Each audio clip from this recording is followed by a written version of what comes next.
10 years after the Supreme Court ruled in favor of same-sex marriage across the United States, it could now be overturned. Senior Washington correspondent Devin Dwyer is on the story for us. All right, give us the deal, Devin. Who is actually asking the justices to overturn this? Well, in recent years, Kira, we've been waiting for a case like this as some of the sentiment in the country has started to shift a little bit, softened rather, against same-sex marriage. There's been a lot of talk about whether the justices will get a chance to reconsider the case. And as you said there, they are getting that opportunity next month.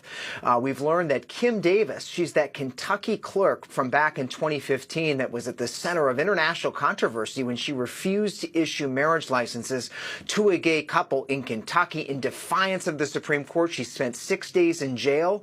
She lost a defamation suit. She had to pay $100,000 in damages, $260,000 in legal fees.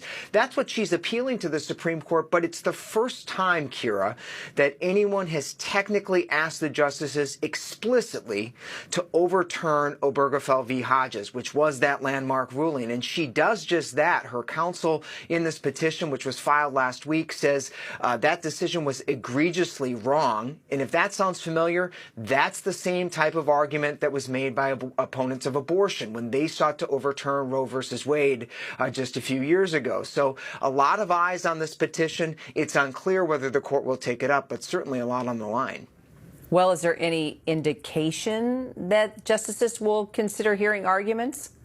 Well, a lot of the legal experts I've talked to say there's no chance the Supreme Court will want to wade into this. But, you know, the climate that we're in right now, anything can happen.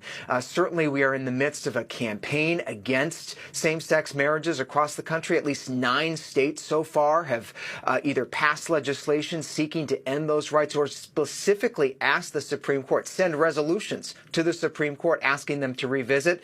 You saw the Southern Baptist Convention, the nation's largest Protestant Christian group, just last month.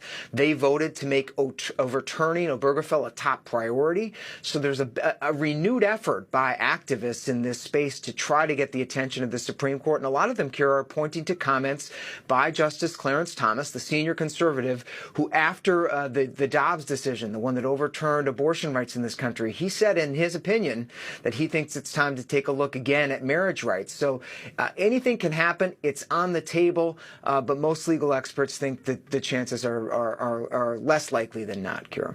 Got it. Devin Dwyer, thank you.